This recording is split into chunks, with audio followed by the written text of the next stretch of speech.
वृंदावन का नाम सुनते ही ऊर्जा यदि लगने लगती हो चित्त में, वृंदावन का नाम सुनते ही बस मन ऐसा हो जाता हो कि बस चलो, समझ जाना ठाकुर जी चित्त में ही बैठे हैं आपके, तभी ये ऊर्जा का अनुभव कर पा रहे हो आप। किसी ने कहा चलें वृंदावन, सोचेंगे, देखेंगे, काम है अभी, ठाकुर जी बाहर ही बैठे हैं, फिर भीतर नहीं है। इसका मतलब ये नहीं है कि जो लोग नहीं जाते उनकी हम निंदा कर रहे, पर वृंदावन के नाम सुनते ही एक अलग सी ऊर्जा का अनुभव होता हो, तुरंत नेत्र बंद हो के चिंतन होता हो कि काम तो बहुत है पर वृंदावन जाना मन तो हो रहा है। ऐसी ऐसी भावना ठाकुर जी की कथा के प्रति, वृंदावन के प्रति, लीला के प्रति, धामों के प्रति, संत दर्शन के प्रति ऐसी ऊर्जा का अनुभव होता हो कि किसी ने कहा और तुरंत मन करे कि हम जाएं, समझ जाना ठाकुर जी चित्त में ही बैठे हैं, तभी उस ऊर्जा का अनुभव हो रहा है। वही ऊर्जा ही आनंद है। इसलिए गाते हैं नंद घर आनंद भय। आनंद भयो मतलब एक अद्भुत ऊर्जा आई है ब्रजमंडल में।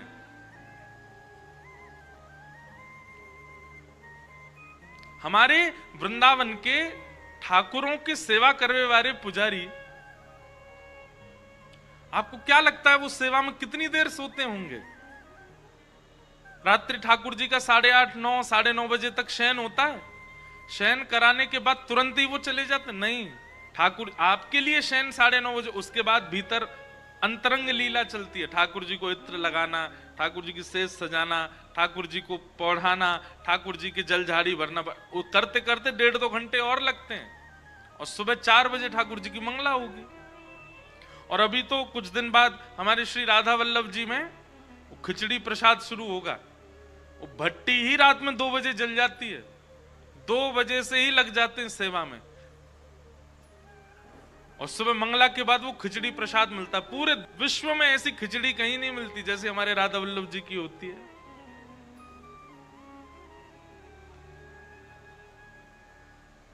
इतने कम आराम के बाद भी यह ऊर्जा जो है, यही श्री कृष्ण है।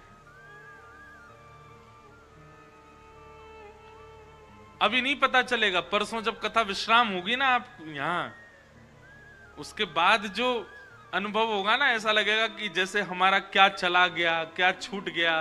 एक विचित्र सा आलस लगेगा, विचित्र सा भाव हो जाएगा, मन नहीं लगेगा।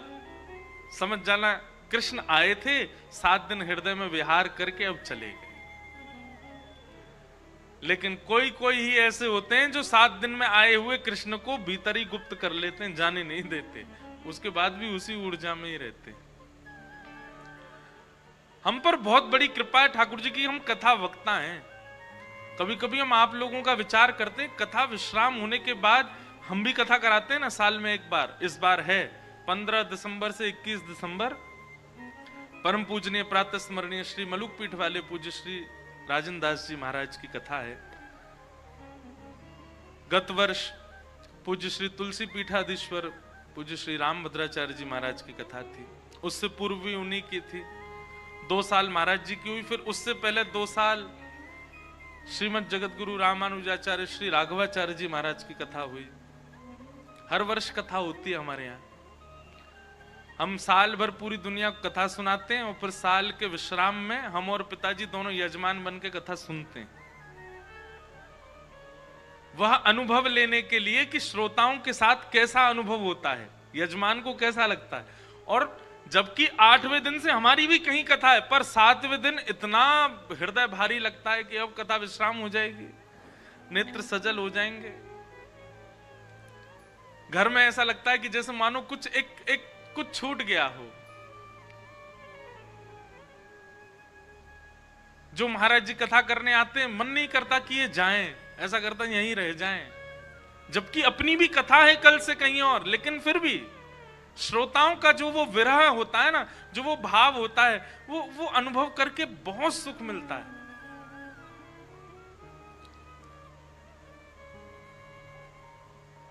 हमारा बहुत सौभाग्य है कि हम कथाकार हैं, क्योंकि 7वें दिन कथा विश्राम करके भारी हृदय तो हमारा भी होता, पर एक भावना, एक मन में सांत्वना रहती, कल से एक और कथा तो है, कल से कहीं और भी तो जा रहे हैं, ठीक है समझ लेंगे, संभाल लेंगे। तो आनंद कौन है?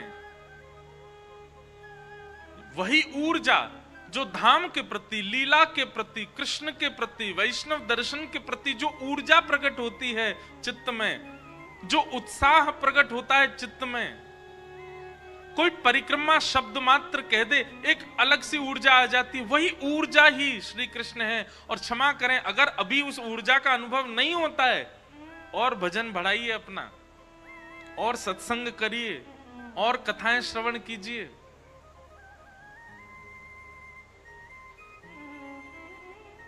चैतन्य महाप्रभु के विषय में आता है कि चैतन्य महाप्रभु बैठे होते थे किसी कार्य में, और कोई यदि पास आकर के केवल कृष्ण कह देता था, कृष्ण शब्द सुनते ही दोनों भुजाएं खड़ी हो जाती थी, नेत्र सजल हो जाते थे, हाँ नाथ, हाँ नाथ, हाँ कृष्ण। ऐसी ऊर्जा। कोई वृंदावन का नाम ले देता था तो मीराबाई उस दिशा की ओर दौड़ने लग जाती थी जिस दिशा में वृंदावन है। ऐसी ऊर्जा, ये ऊर्जा बताती है कि चित्त में ठाकुर जी हैं।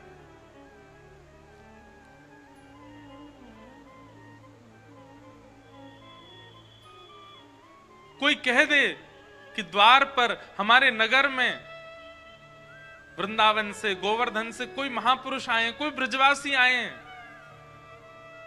हृदय आनंद से भर जाए, एक उत्साह अनुभव होने लग जाए, समझ जाओ श्री कृष्ण है चित्त में। पर इन सब भावों से कोई विशेष फर्क नहीं पड़ता, नेत्र सजल नहीं होते, ऊर्जा का अनुभव नहीं होता, कहीं ना कहीं कृष्ण दूर हैं आपसे।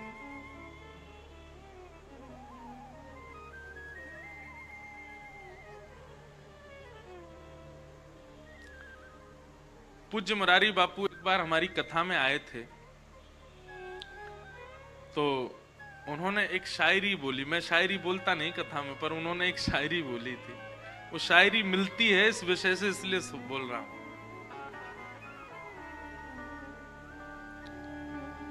कभी तेरा संयोग मार देता है, श्री कृष्ण के लिए बोले, कभी तेरा संयोग मार देता। संयोग मतलब जब हम आपसे मिलते हैं, कभी तेरा संयोग मार देता है, कभी तेरा वियोग मार देता है, कभी तेरा संयोग मार देता है, कभी तेरा वियोग मार देता है। हम क्या कहें, कभी कभी तो तेरा जिक्र भी हमें मार देता है। संयोग वियोग तो दूर की बात है, मिलना बिछुड़ना तो एक बात है, पर हमारे नगर में कोई तुम्हारी बात आकर के कह दे तो भी हम मर जाते हैं। उनकी चर्चा सुनकर के वह स्थिति हो जाना, यह इस बात का प्रमाण है कि चित्त में श्री ठाकुर जी, वही आनंद है। तो पूरे ब्रजमंडल में आनंद, सब ब्रजवासी नाच रहे हैं, गा रहे हैं, आनंद उत्सव मना रहे हैं। और महाराज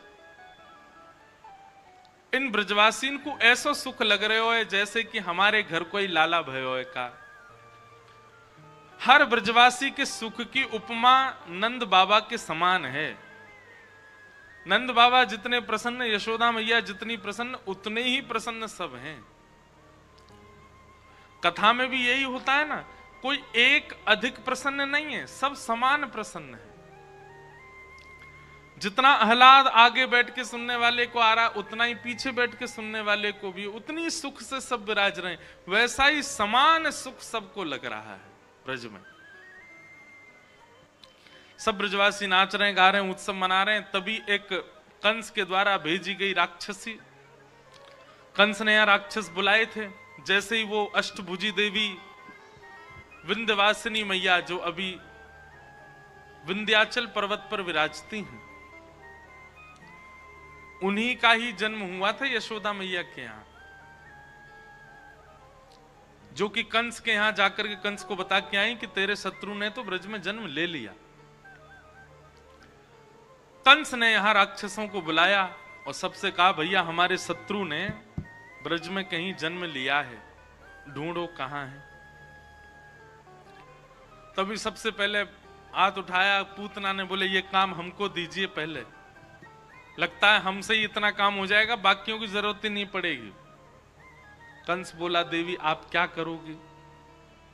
पूतना ने बताया, मैं 10 दिन के भीतर ब्रज में जितने बालक हुए हैं सबका पता निकलवा करके सबके घर जाकर के सबको मार दूंगी, उन्हीं बीच आपका शत्रु कृष्ण भी मर जाएगा। कंस बोला मारोगी कैसे, कैसे करोगी?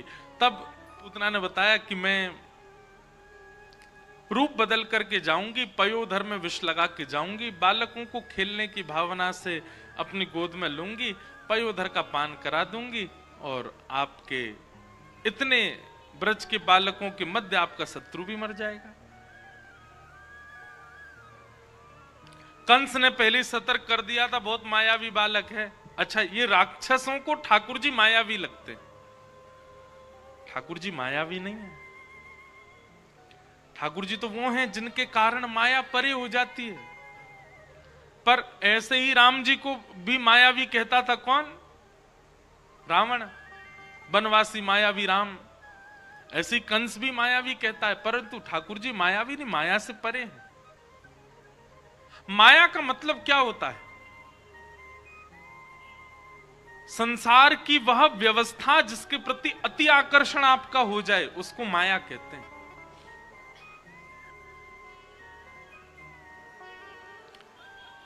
पूतना बोली आप चिंता मत करो, मैं तो बस जाती हूं और आपके शत्रु को मार के आती हूं।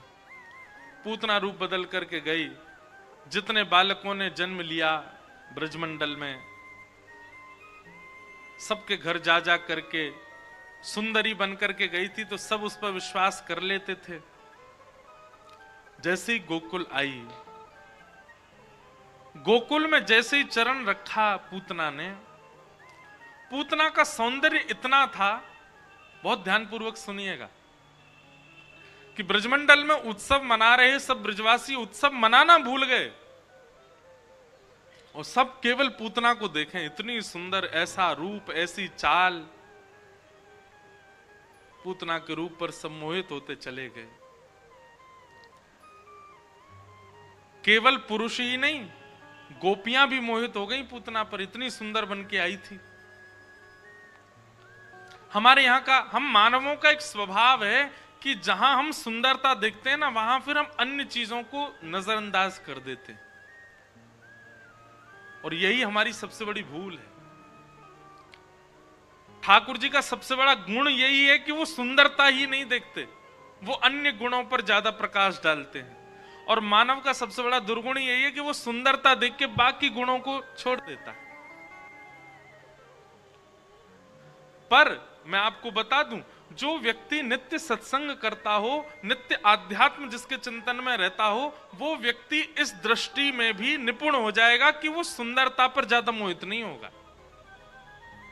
सुंदरता मतलब किसी के रूप की नहीं, रूप की ही नहीं, सब कुछ सुंदर, चाहे वो पहाड़ हो, समुद्र हो, चाहे वो भोजन हो, चाहे वो वस्त्र हो, चाहे वो इंसान हो, चाहे वो नगर हो, कुछ भी सुंदर नहीं लगता। सुंदरता है, पर सुंदरता देख करके उसके प्रति आसक्ति नहीं होती, उसके प्रति मोह नहीं होता। यह आध्यात्मिक व्यक्ति का लक्षण है। पूतना जैसे ही आई, पूतना पर सब मोहित हो गए। पूतना ने नंद भवन में प्रवेश किया तो यशोदा मैया ने भी उसकी सुंदरता देख करके एक बार तो विधाता से कही, अरे विधाता, तो नेक शर्म ना आई है? मानो विधाता ने पूछा हो, मैया काय बात को ऐसो कह रही है? यशोदा मैया बोली, लाला के काजे जैसी बहू होनी चाहिए, वो तो तेने इतने दिन पहले भेज दी, और लाला मेरो आज भेजो है। मैं तो अपने लाला के काजे ऐसी बहू लेके आती जैसी ये छोरी आ रही का है। ब्रजभाषा समझ में आती है? हाँ, बिसौली कोई अमेरिका नहीं है, नेके ही दूर है। वो बात अलग है कि रास्ता थोड़ा लंबा पड़ जाता है, वैसे दूरी ज्यादा नहीं है। इतना ही दूर दिल्ली से वृंदावन है। वृंदावन से कितना दूर होगा बिसौली? 200 है? हाँ, तो 160 दिल्ली है। बस रास्ता डबल हो जाए तो उतना ही समय लगेगा, ज्यादा समय नहीं लगेगा।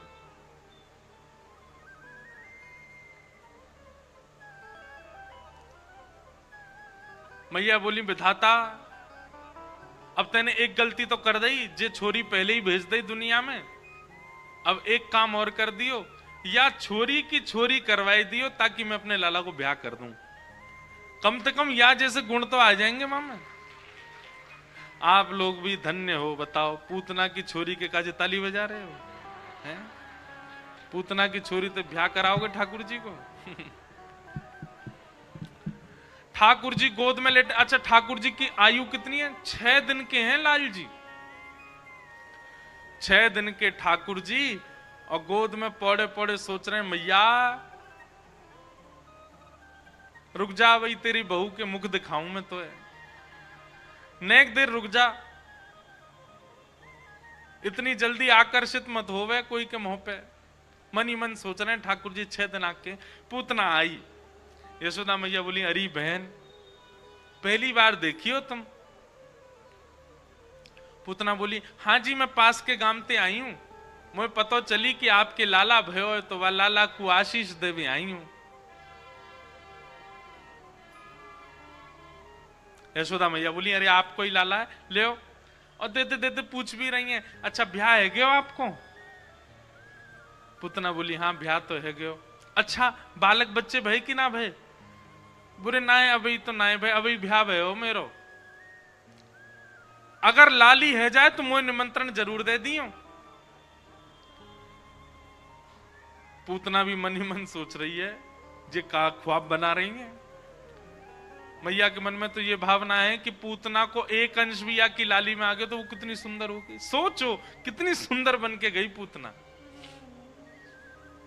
यशोदा मैया सामान्य नहीं है। यशोदा मैया ठाकुर जी का पालन करने वाली एक प्रकार से आचार्या हैं। वो किसी पर मोहित हो रही हैं तो सोचो पूतना का रूप कितना सुंदर होगा। यशोदा मैया ने लाला दिए, कोई काम से यशोदा मैया चली गई बाहर,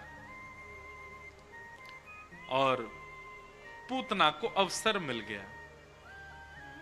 पूतना ने जैसे ही ठाकुर जी को देखा, मैं यहां एक बात कहता हूं बंधुओं, लीला एक बात है पर इस लीला से हम कुछ सीख रहे हैं ना, वो समझिएगा।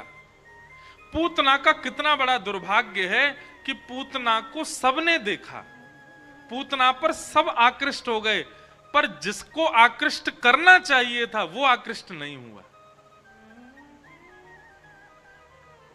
ठाकुर जी को जैसे ही पूतना ने देखा, 6 दिन के ठाकुर जी ने छोटे छोटे हाथों से ऐसे अपनी आंख बंद कर ली, पूतना को नहीं देखा।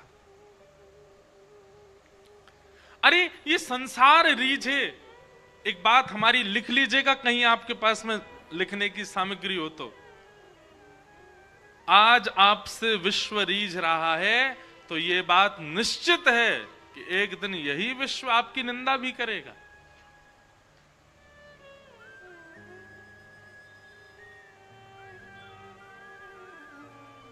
हम कथा सुनाते हैं, इतने सारे लोग प्रेम करते हैं, इतने सारे लोग स्नेह देते हैं।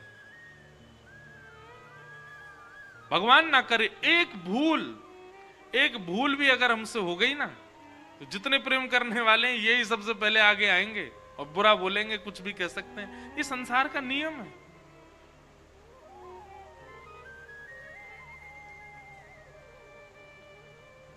उस संसार को रिझाने के प्रयास क्यों करना, प्रयत्न क्यों करना? हम कथा 9 साल से कर रहे हैं, 18 वर्ष की आयु से कथा कर रहे हैं, और वही कथा कर रहे हैं जो 9 साल पहले करते थे, पर सुनने लोग अब लगे। पहले नहीं सुन रहे थे इतना, अब तो 1 साल से तो ऐसी हालत हो गई, कहीं चले जाओ वहीं इतने लोग आते कथा सुनने। हम सोचते यार इतने साल से कथा कर रहे थे, अभी सुनने लगे।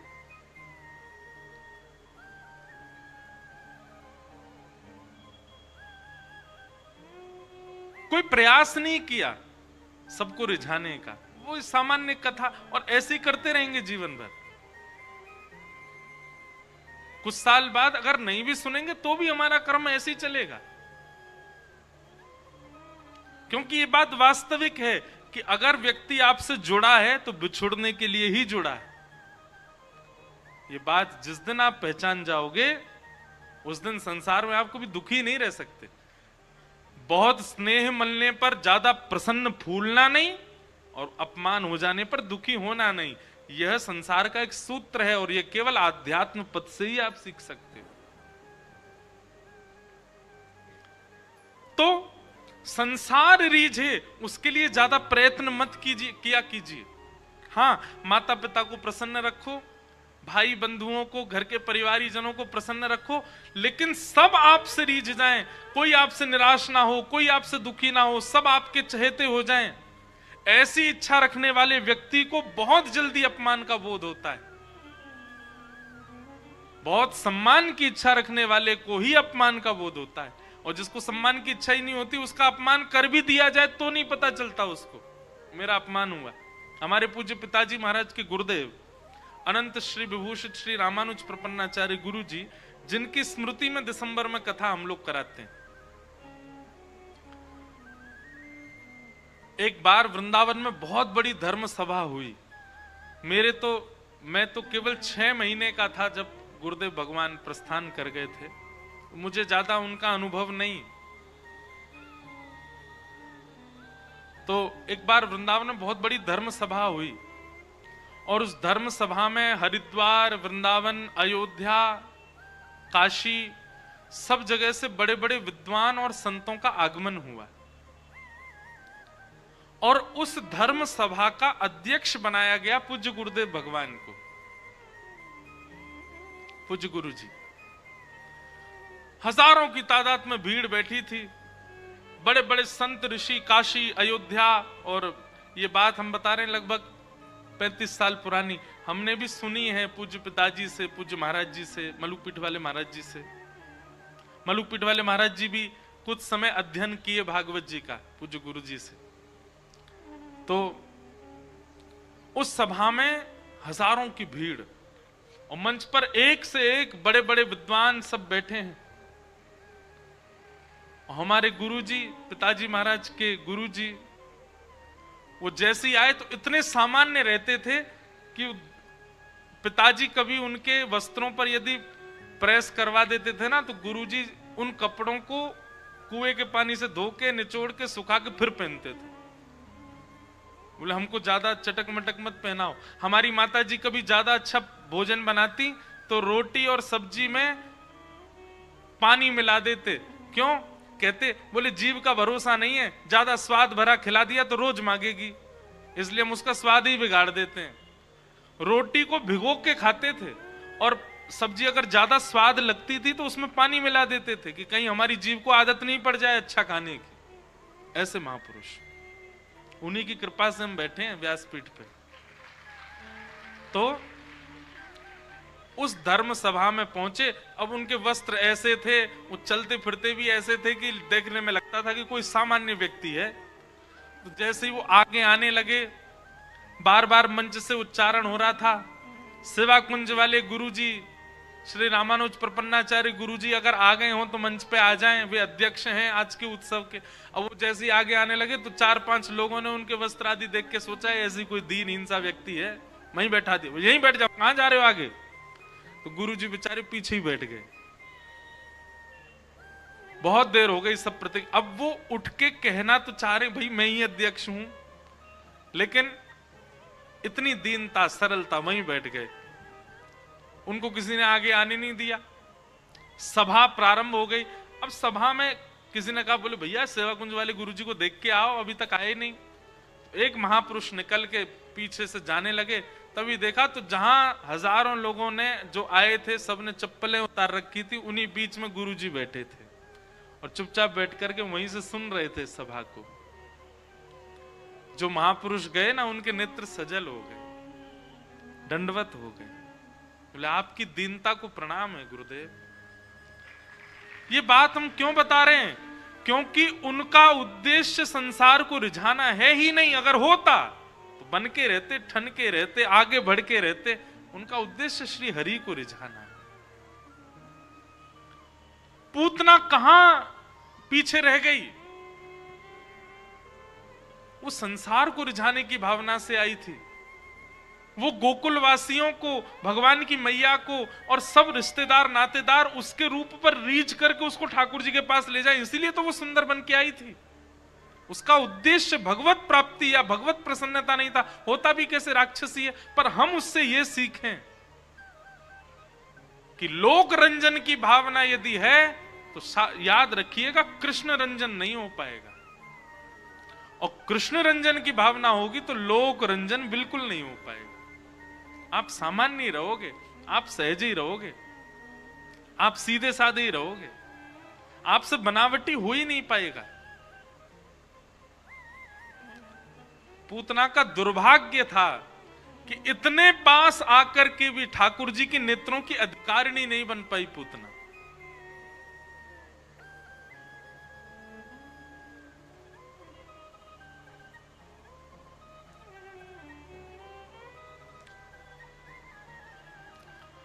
पूतना ने भगवान की ओर देखा, अपना पयोधर भगवान के मुख में दिया, भगवान ने उसके विष को पिया, दुग्ध को पिया, रस तत्वों को पिया, और पीते पीते पीते पीते ठाकुर जी ने प्राण शमम रोष समन्वितो पिबत, जैसे ही पयोधर से उसके प्राण पीने प्रारंभ किए, पूतना का सौंदर्य धूमिल होने लगा, राक्षसी वेश में परिवर्तित होने लगी। विशाल हाथ, विशाल पैर, विशाल मुखमंडल, विशाल उसका शरीर होता चला गया।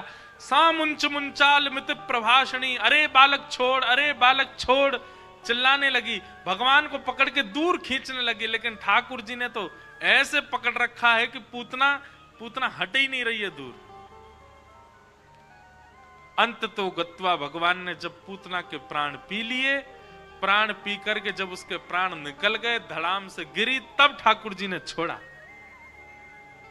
हमारे पूज्य पिताजी कहते हैं कि ठाकुर जी कह रहे हैं, मौसी जी हम तो ठिकाने लगा के ही छोड़ेंगे, कोई आ जाए हमारे बट में, चाहे भक्त आ जाए चाहे राक्षस आ जाए, जब तक दाढ़ी के ठिकानों नहीं लगा देंगे तब तक चैन ना हिले। और ठाकुर जी ने पूतना का वध कर दिया। बोलो पूतना मर्दन भगवान की। पूतना के नेक से लाला ने इतनी विशाल पूतना को वध कर दियो। बोल पूतना मर्दन भगवान की। कैसे हमारे ब्रज के नंदन हैं। बैठ जाओ सब लोग। ठाकुर जी ने पूतना को वध कियो। धीरे धीरे ठाकुर जी और बड़े भय। अच्छा एक बात, इतनी बड़ी बड़ी लीला ठाकुर जी कर रहे हैं, पर ब्रजवासीन को नेक भी संदेह ना होवे कि जे भगवान है।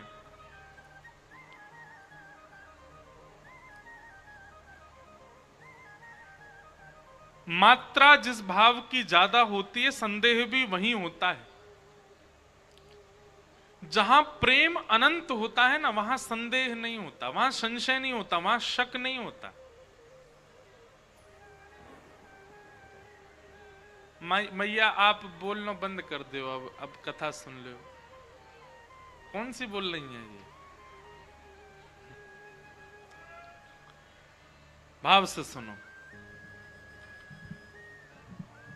संदेह, संशय, शक वही होता है जहां प्रेम कम हो। पर प्रेम की मात्रा ज्यादा होती है, वहां पर संशय नहीं होता, संदेह नहीं होता, वहां तो प्रेम होता है बस। और एक बात हमारी बहुत ध्यान से सुन लो, हमारी प्रेम की बातों को आप लोग बिल्कुल भी दुनियादारी से मत जोड़ लिया करो। कई लोग अपने प्रेमियों के प्रति हमारी बातें रख देते हैं। संसार में ये प्रेम वाली बातें संसार की नहीं है, ये ठाकुर जी के प्रति प्रेम की चर्चाएं हैं। इसलिए इन प्रेम की भावनाओं को वहीं व्यवस्थित करना।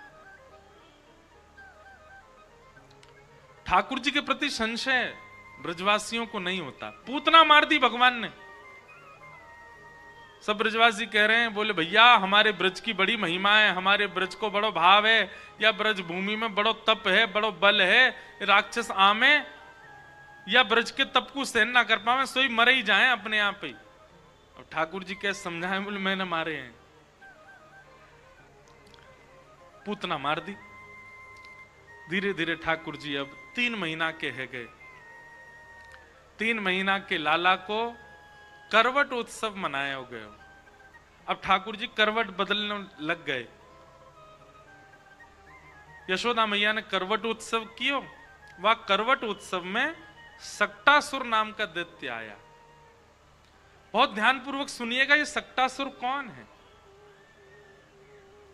सकट कहते हैं बैलगाड़ी को, बैलगाड़ी को सकट कहते हैं, और उसके ऊपर जो असुर आया था उसी का नाम है सक्टासुर। यशोदा मैया ने भीड़ भाड़ से बचा करके लाला को एक सकट के नीचे कपड़ा बांध करके वहां में पौड़ाए दियो, वहां में सुवाई दियो। उसी सकट के ऊपर सक्टासुर आ गया। यशोदा मैया तो अपनी काम में व्यस्त है गई। ठाकुर जी ने मन में विचार कियो,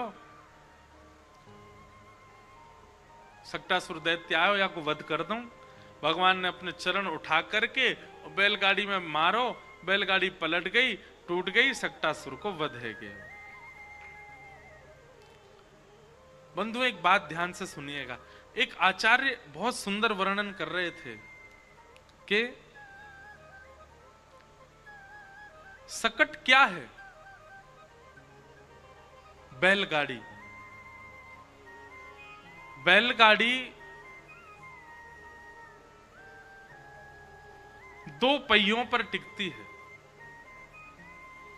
तो ये बैलगाड़ी दो पहिए, ये क्या है? ये गृहस्थाश्रम है, और गृहस्थाश्रम के दो पहिए होते हैं, पति और पत्नी। यदि वो समभाव से रहेंगे, प्रेम भाव से रहेंगे, एक दूसरे को समझ करके रहते हैं, तो गृहस्थाश्रम रूपी बैलगाड़ी जो है वो सही तरीके से चल पाती है। एक पहिया छोटा एक पहिया बड़ा हो, या एक पहिया थोड़ा पतला एक पहिया चौड़ा हो, तो निश्चित है कि बैलगाड़ी ढंग से चल नहीं पाएगी।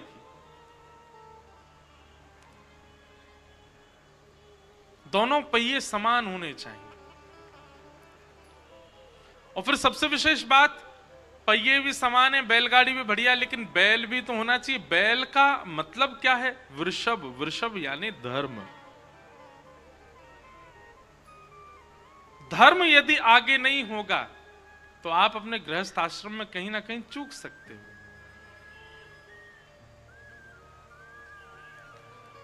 बिना धर्म के यदि बैलगाड़ी खड़ी है तो निश्चित है कि श्री ठाकुर जी अपने पाद प्रहार से उस गृहस्थ आश्रम को अपने से दूर रखेंगे, उसको स्वीकार नहीं कर सकते। इसलिए धर्म युक्त होकर के बैलगाड़ी हो, वृषभ के सहित बैलगाड़ी हो, धर्म युक्त होकर के गृहस्थ आश्रम हो।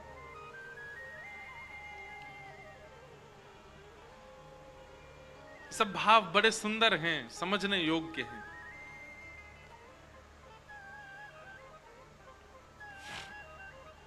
भगवान ने सक्टासुर का वध किया। धीरे धीरे ठाकुर जी अब 1 वर्ष के हो गए। 1 वर्ष के लाला ने तृणावर्त नाम के एक राक्षस का वध किया। वो कैसे किया? ये तृणावर्त जो था ये हवा के बवंडर के रूप में आया था, और जैसे ही ब्रजमंडल में आयो, ठाकुर जी को पता चल गई तृणावर्त आ रहा है। वास्तव में मैया लाला को दूध पिवा रही आंगन में बैठ के। लाला ने मन में विचार करी, तृणावर्त आयो तो आंगन ते मुंह को उड़ा के ले जाएगा, और मेरे संग संग यशोदा मैया हुए ले जाएगा। अब मैं तो वाकू ऊपर जाके मार दूंगा, आकाश में ले गए हो तो, लेकिन यशोदा मैया के सामने लीला कैसे होएगी? तो ठाकुर जी ने दूध पीते पीते अपनो वजन इतना भारी कर लियो कि यशोदा मैया को ऐसा लगन लगो कि लाला ने ज्यादा दूध पी लियो, भारी है गयो है। मैया ने लाला को ऐसे पौड़ा दियो, वो लाला बहुत दूध पी लियो, अब तू नेक देर पौड़ ले, नेक देर लेट जा, मैंने कुछ काम कर आऊं। और यशोदा मैया भीतर आंगन से उठ के चली गई। ठाकुर जी बोले अब ठीक है, मैया संग रहती तो कैसे जातो। इतने में ही तृणावर्त बवंडर के रूप में आया, और जैसे ही नंद भवन के आंगन में आया, भगवान को उड़ा करके ले गया आकाश में। थोड़ी दूर जैसे ही गए, भगवान ने तुरंत अपना रूप धारण किया, तृणावर्त का गला पकड़ करके आकाश से ही नीचे पटक दिया। तृणावर्त का वध हो गया। सब ब्रजवासी दौड़े दौड़े गए। एक शिला के ऊपर नन्हे से गोपाल जी बैठे हैं, 1 साल के है, बैठने आगे हो ठाकुर जी है, और तृणावर्त मरा हुआ पड़ा है। ब्रजवासी सब बोले भैया हम तो पहले ही कह रहे, हमारे ब्रज में इतना बल है, हमारे ब्रज की इतनी सामर्थ्य है कि राक्षस कितने आ जाएं या ब्रज में टिके ही ना पावे, आते ही कछु देर में उनको वध हो जाए। किसी को भी ये संशय नहीं होता कि ये लाला मार रहा सबन ने। ठाकुर जी खिलखिल करके हंसने लगे। कितने भोले भाले ब्रजवासी, इनको बिल्कुल भी संशय संदेह मेरे ऊपर नहीं होता है।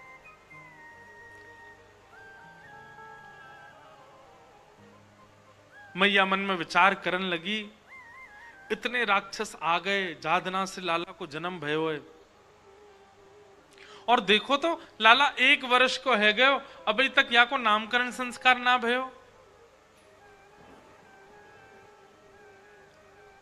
नंद रानी यशोदा नंद बाबा से जाके कह रही हैं, आप कुछ करो ना, हमारे कुल पुरोहित कब आवेंगे, लाला को नामकरण संस्कार कब होएगा। नंद बाबा बोले, देवी हमने सांडिल्य मुनि से बहुत निवेदन किया है, पर सांडिल्य मुनि कहीं बड़े व्यस्त हैं, आवे में बड़ी दिक्कत है, उनके अनुष्ठान चल रहे हैं, वही हमारे कुलगुरु कैसे बुलावे। अब तभी खबर सुनाई दी कि ब्रज में श्री गर्गाचार्य जी महाराज आए। अब देखो गर्गाचार्य जी जो है ना, ये वसुदेव जी के कुल पुरोहित हैं। नामकरण कुल पुरोहित से ही होना चाहिए, और श्री कृष्ण वास्तव में पुत्र वसुदेव जी के ही हैं। लेकिन नंद बाबा को यह बात थोड़ी पता है। नंद बाबा गए, गर्गाचार्य जी को प्रणाम किया, सब बात बताई, हमारे कुल पुरोहित सांडिल्य मुनि बड़े व्यस्त हैं, आ ही नहीं पा रहे हैं, बालकों का अभी तक नामकरण संस्कार नहीं हुआ, कृपा करके आप समय निकाल करके चलें और बालकों का नामकरण कर दें। गर्गाचार्य जी बोले ठीक है हम चलेंगे, और श्री गर्गाचार्य जी महाराज आए।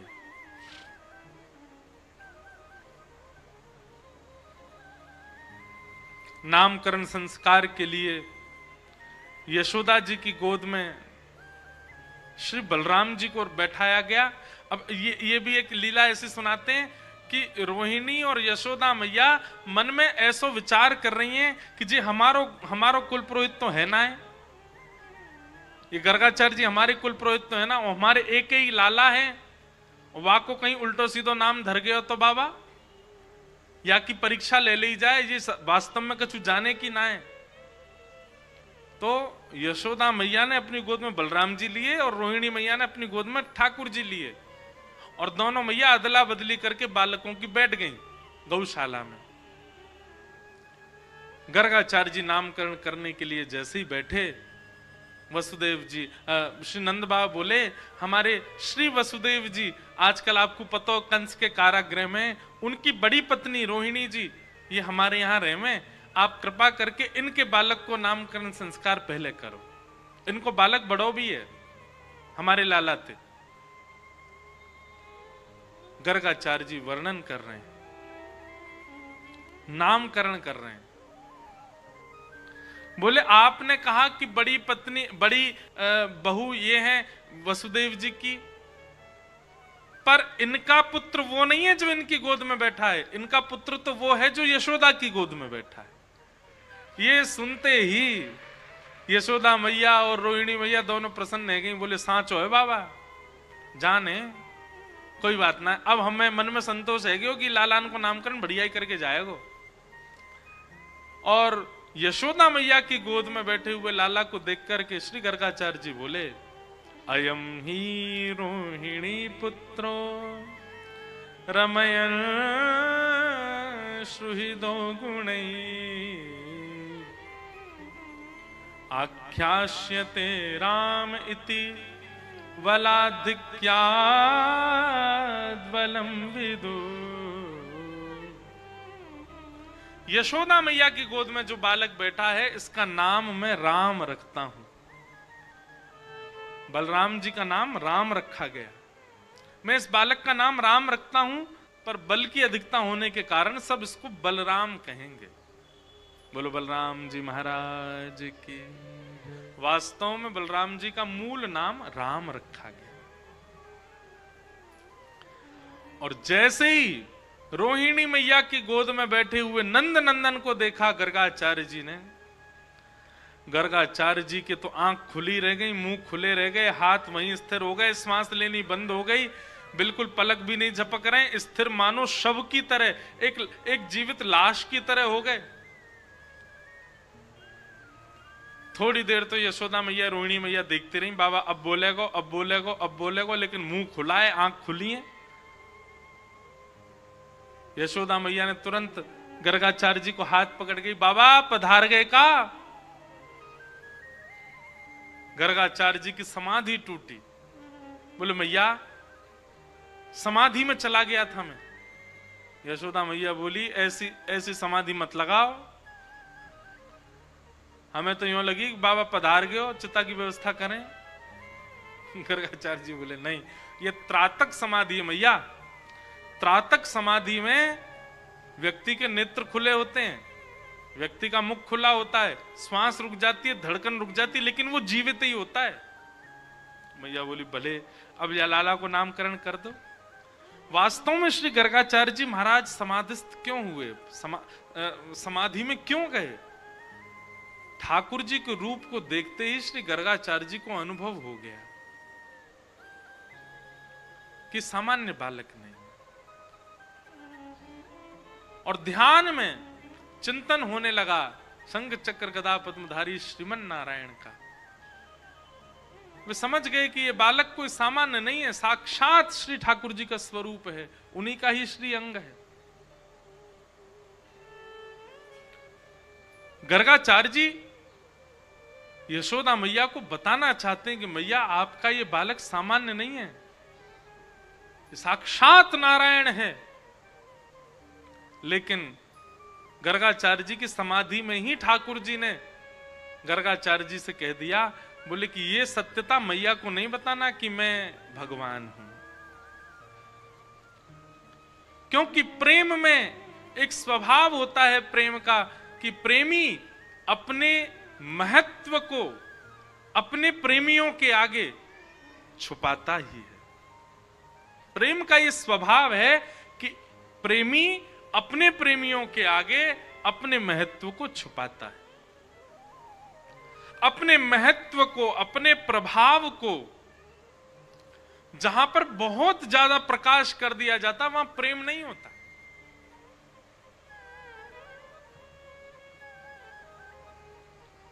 अपने महत्व को छुपाना यह प्रेम का स्वरूप है। श्री ठाकुर जी बोल रहे हैं, बोले गर्गाचार्य जी अगर आपने इन सबको बता दिया कि मैं परमात्मा हूं, तो ये वैसी लीला मेरे साथ नहीं करेंगे जैसी लीला ये अपने बालक के संग करना चाहते हैं। ये मेरे संग फिर भगवान जैसा बर्ताव करेंगे और वो मुझे स्वीकार नहीं।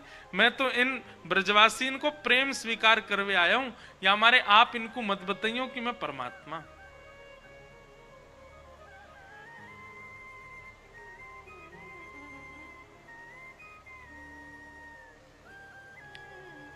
गर्गाचार्य जी कहना तो चाहते थे कि ये नारायण साक्षात हैं, परंतु भगवान के मना करने पर श्री गर्गाचार्य जी ने केवल इतना कहा, नारायण समो गुणी है, आपका ये बालक नारायण के समान गुण वाला है। इसलिए मैया कभी ये कुछ विशेष काम करे, कुछ विशेष लीला करे, तो आप इस पर ज्यादा संशय मत करना, ये नारायण के समान गुण वाला है। और गर्ग संहिता आदि में तो इतना भी लिखा है कि उन्हीं गर्गाचार्य जी ने किशोरी जी का नामकरण किया, और किशोरी जी का नामकरण करके वहां वृषभानु जी को और यहां नंद बाबा को, दोनों को बता दिया कि आपके बालक आपस में एक दूसरे की आह्लादनी शक्ति और प्राण हैं। यदि कभी कोई दिव्य लीला आपको लाला करे तो वृषभानु जी की लाली श्री किशोरी जी को जाके सामने थाड़ो कर दियो, उन्हीं की कृपा सो यहाँ को बल बढ़तो ही रहेगो। ऐसा भागवत में नहीं, गर्ग संहिता आदि ग्रंथों में है।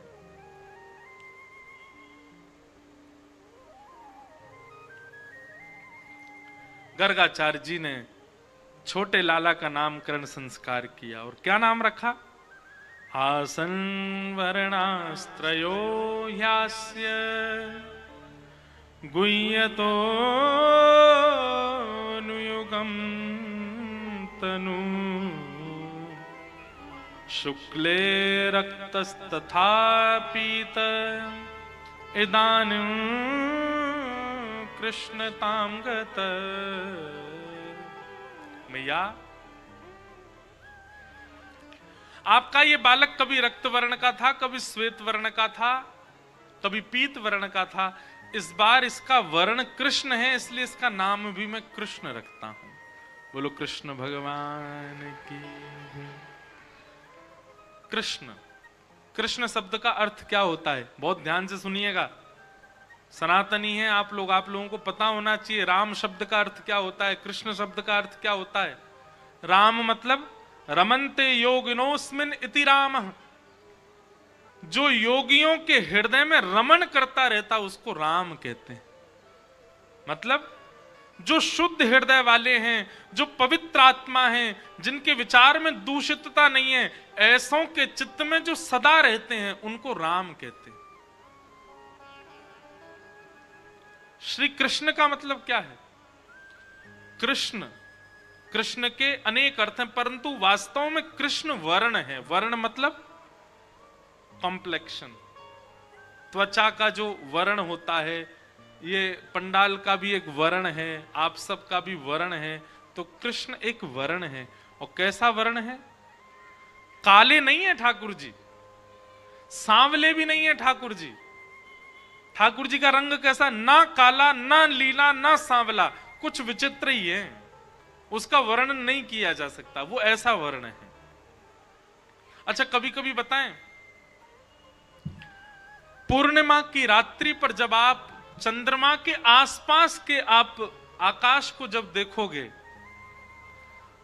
एक संत बता रहे थे, पूर्णिमा का चंद्रमा जब होता है और विशेष रूप से शरद पूर्णिमा का चंद्रमा, तो उस चंद्रमा के आसपास जो उसका प्रकाश से अंधेरा दिख रहा होता है, वो एक प्रकार का कृष्ण वर्ण होता है। मतलब ठाकुर जी का वर्ण तो काला है, पर उसमें से एक ओज प्रकाश जैसा निकलता रहता है, इसलिए वो काला स्पष्ट नहीं है, कृष्ण है। एक महापुरुष कह रहे थे कि विश्व में जितने रंग हैं, सब रंगों को मिला दो, घोल दो आपस में, जो रंग निकल के आएगा वो कृष्ण वर्ण है। ठाकुर जी का वर्ण कृष्ण। तो पहला अर्थ कृष्ण का वर्ण, दूसरा अर्थ कृष्ण का क्रस्तु भूवाचक, नस्तु निवृत्ति वाचक। बहुत ध्यान से सुनना।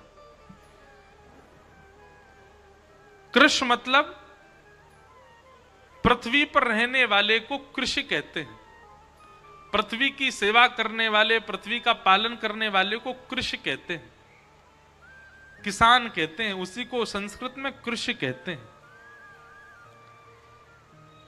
एक प्रकार से केवल किसान को ही कृषि नहीं कहा जाता, पृथ्वी पर जन्म लेने वाले, पृथ्वी से अपना पालन पोषण करने वाले हर मानव को कृषि कहा जाता है, कृषि। और उस मानव रूपी कृष्ण का जिस नाम को गाने से निवृत्ति हो जाती है, उन्हीं का नाम है कृष्ण। समझ गए अर्थ? क्रस्तु भूवाचक, संधि विच्छेद कर दो कृष्ण का, तो क्रस्तु भूवाचक, णस्तु निवृत्ति वाचक। जिस नाम को गाने से पृथ्वी पर रहने वाले निवृत्त होते हैं, उनका नाम है कृष्ण। तीसरा अर्थ सुनो, कृष्ण का मतलब क्या है? कर्षतीत कृष्ण, मतलब जो आकर्षण करता है, जो अपनी ओर खींचता है, उसका नाम है कृष्ण। ठाकुर जी या तो अपनी रूप माधुरी से आपको खींच लेंगे। मैंने कहा कि भैया वृंदावन में जाके कोई यूं कहे कि मैं तो आंख पे पट्टी बांध लूंगा, देखूं ठाकुर जी मुझे कैसे खींचेंगे। बांध लो आंख पे पट्टी, ठाकुर जी बोलेंगे ऐसा कि उनका स्वर सुन के तुम खिंच जाओगे। आप कहोगे हम कानों में रुई लगा लेंगे, फिर कैसे खींचेंगे? तो आंखों से मत देखो, कानों से मत सुनो, ठाकुर जी बगल से निकल जाएंगे, उनके तन की सुगंधी अद्भुत होगी कि तुम उसी के पीछे चल दोगे। नाक बंद कर लो, नाक भी, आंख भी, कान भी, तीनों बंद कर लिए, अब कैसे खींचेंगे ठाकुर जी? बोले ठाकुर जी अपना अधरामृत आपके मुख में दे जाएंगे, उससे आप उनके हो जाओगे। आप कहोगे मुख भी बंद कर लिया, अब कैसे ठाकुर जी खींचेंगे? बोले श्री कृष्ण बगल में खड़े होकर के केवल आपको अपनी एक उंगली से छू देंगे, उनके स्पर्श से आप उनके हो जाओगे। जो हर भांति हर प्रकार से आपको अपनी ओर खींचने की पूरी क्षमता रखता है, उसका नाम है कृष्ण। जो अपनी रूप माधुरी से, अपनी वेणु माधुरी से, अपनी ललित माधुरी से, अपनी त्रिभंग लली माधुरी से, अपने शयन माधुरी से आपको अपनी ओर खींच लें, वही श्री कृष्ण है।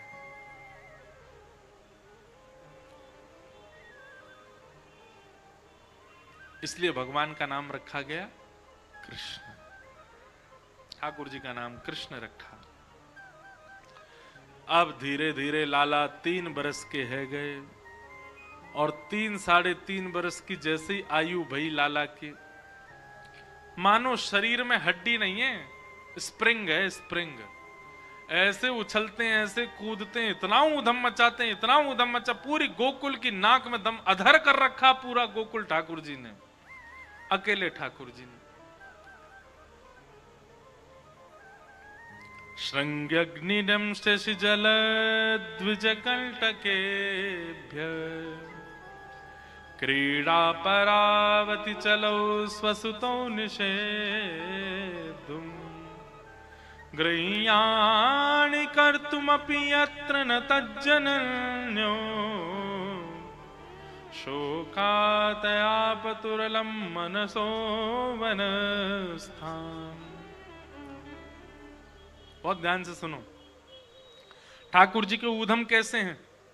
सबसे पहले बताया श्रृंगी, भगवान गैयाओं के सींग पे चढ़ जाते हैं, छोटे से हैं ठाकुर जी, नेक से बैठी भाई गैया के सिर के पास जाएंगे, वहां के सींग को पकड़ लेंगे और वह गैया के सींग को हिलामेंगे, दूसरी तरफ से बलराम जी पकड़ लेंगे, तो दोनों भैया पकड़ करके वहां के सींग को हिलामे। नेकात देर तो गैया सहती रहे, नेकात देर में जैसे ही गैया खड़ी है जाए और जैसी गैया खड़ी होवे सोई ठाकुर जी को झूला बन जाए। पाम तो लटक गए, सींग तो लटक रहे हैं, और थोड़ी देर तो महाराज वह गैया तकेंगे, और गैया और जोर तक घुमा दे हमें, और जोर तक घुमाला दूर दूर तक।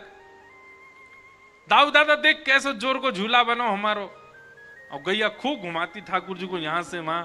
ठाकुर जी लटके लटके आनंद लेते हैं, लेकिन नेकात देर में महाराज गैया के सींग में लगे लगे घी, ठाकुर जी नंद बाबा यशोदा मैया गैयान के सींगन में घी को लेपन करें। सो नेक देर तो ठाकुर जी की मजबूती बनी रहे, नेक देर बाद जब ठाकुर जी के हाथ ढीले होने लग जाएं, घी के कारण चीखने हैं कि फिसलवे लग जाएं, सोई ठाकुर जी के अरे गैया रुक जा, अरे गैया रुक जा, बैठ जा, देख हम गिरवे वारे, हम गिर गए तो 2 ही दांत निकल के आए, जरूर टूट जाएंगे, जल्दी बैठ जा। और गैया कहां बैठे, गैया को भी लगे कि लाला बड़े दिना में हाथ पड़े, आज तो ठिकाने लगाए कि छोड़ूंगी। अरे मैया देख, अरे बाबा देख तेरी गैया हमें मार रही है, अरे बाबा जल्दी आ जी, गैया हमें मार रही है, जल्दी बचाओ। ठाकुर जी बचाओ बचाओ चिल्ला में, नंद बाबा यशोदा मैया दौड़े, ओहो जल्दी चलो लाला गौशाला चलो गो, गैया के नीचे नहीं आ जाए। गैया देखे यशोदा मैया आवेगी, लाला को ले जाएगी, बाद से पहले मैं अपना काम कर दूं। सो गैया क्या करे, ठाकुर जी को लेके वहां दौड़ के जावे जहां गोबर को ढेर पड़ो है, और गोबर के ढेर के ऊपर जाकर के ठाकुर जी के देख देख देख गैया अभी नहा के आया हूं मैं, मेरो श्रृंगार क्यों मैया ने यहां मत गिर दियो मैं। और गैया जोर जोरते अपने सिर हिलावे, सोई ठाकुर जी को हाथ छूट जाए और गरे गरे तक ठाकुर जी गोबर में धस जाए। केवल मुख बाहर है, बाकी सब लोग गोबर में धस गए। मैया के लाला, ओ कन्हैया कहां है तू। ठाकुर जी गोबर में चिल्ला रहे, मैया यहां हूं मैं। मैया दौड़ के जावे, अरे लाला कितनो नभाव, एक तो 7 दिना में 1 दिना तो नहावे, और वहां नहावे के बाद में या गोबर में आके गिर जाए।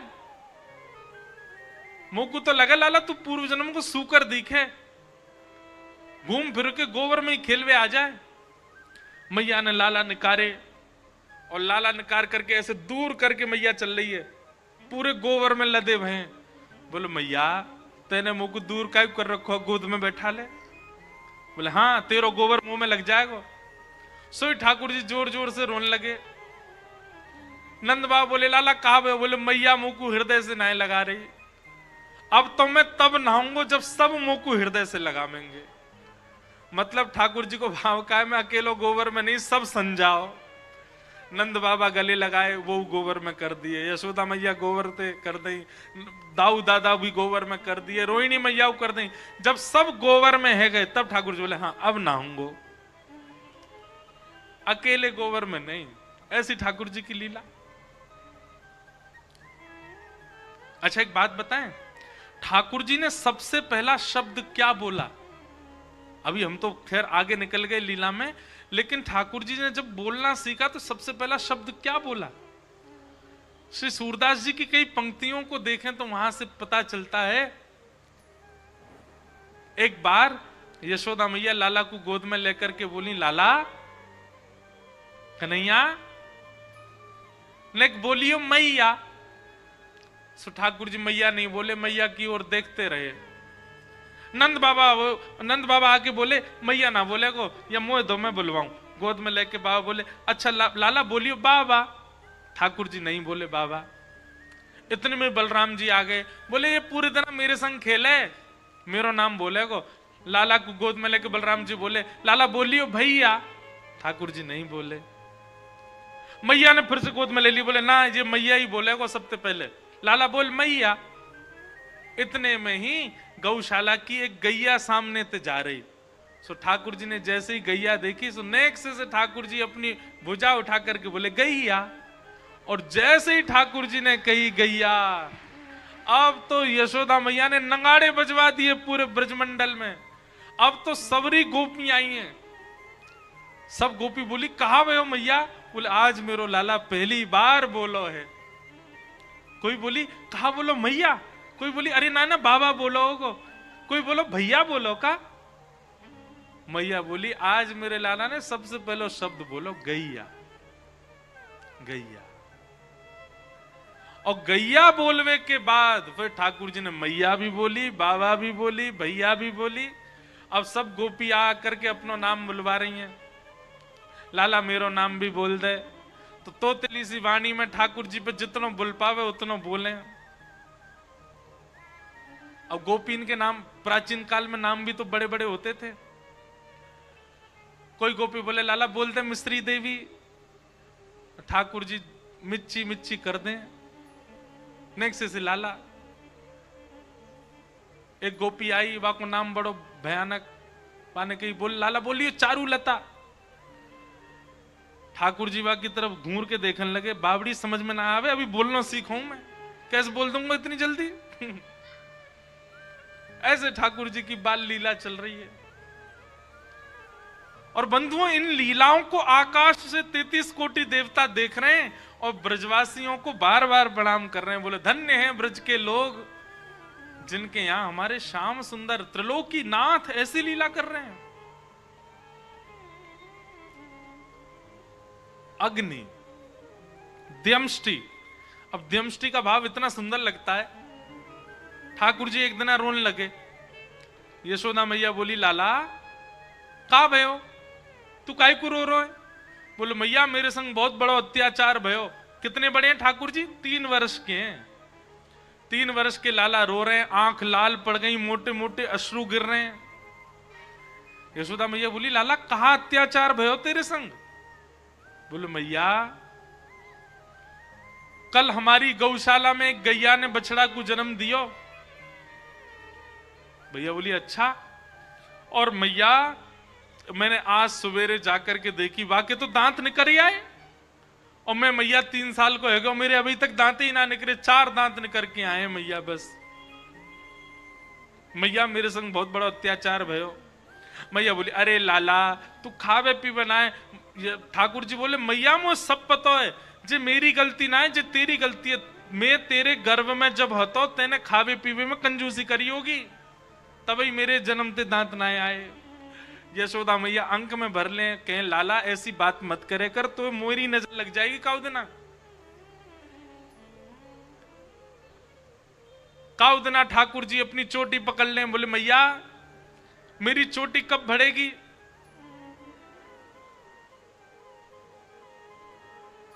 यशोदा मैया कबहू बढ़ेगी चोटी, यशोदा मैया कबहू बढ़ेगी चोटी, यशोदा मैया कबहू बढ़ेगी चोटी, यशोदा मैया कबहू बढ़ेगी चोटी।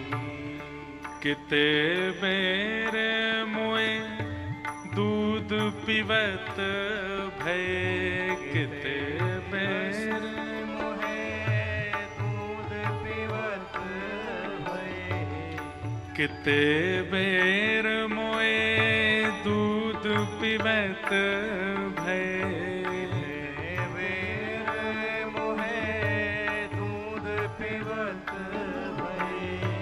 यह अजहू है छोटी, यशोदा मैया यह अजहू है छोटी, यशोदा मैया कबहू बढ़ेगी चोटी, यशोदा मैया कबहू बढ़ेगी चोटी। ये सब सूरदास जी के पद हैं। सूरदास जी ठाकुर जी की लीला का दर्शन करते हैं और दर्शन करके बताते हैं। अब ये चिंतन करने वाला पद है। विचार कीजिएगा क्या क्या लीला चल रही है। क्या कह रहे हैं? मैया देख बलराम की चोटी कितनी बड़ी। बोले कितनी बड़ी है? बोले ये काढ़ भी ले, वाकु गुह भी ले, वाकु नभावत भी ले, और देख कैसी नागिन जैसी लहराती रही है कि चोटी हो। मेरी नेक्सी सी है मैया, मेरी चोटी चौना है बढ़ रही। यशोदा मैया बोली तू मक्खन खावे, दही खावे, दूध ना पीवे, या मारे तेरी चोटी ना बढ़ रही है। ठाकुर जी थोड़ी देर घूमते घामते आए। बोले मैया मुझे पता चल गया मेरी चोटी क्यों ना बढ़ रही। मैया बोली बताइए लाला क्यों ना बढ़ रही। तब ठाकुर जी कह रहे हैं कांचो दूध मोहे पिबावत, कांचो दूध मोहे पिबावत। यशोदा मैया से लाल जी कह रहे मैया बड़ो है ना बलराम, वहां से तेरो ज्यादा लगाव है, और दूसरी बात वो गोरो भी है। वाकू तो तू पका पका के दूध पिवा दे और मुकू कच्चो दूध पिवावे, या मारे मेरी चोटी ना बढ़ रही है। अब समझ में आई मैया तेरी बात मुकू। यशोदा मैया बोली लाला तेरी बात तो ऐसी है। सूरज चिरचिवो दो भाई, हरिहल धर की चोटी, यशोदा मैया कबहू बढ़ेगी चोटी। सूरदास जी कह रहे हैं दोनों भैयान की ऐसी लीला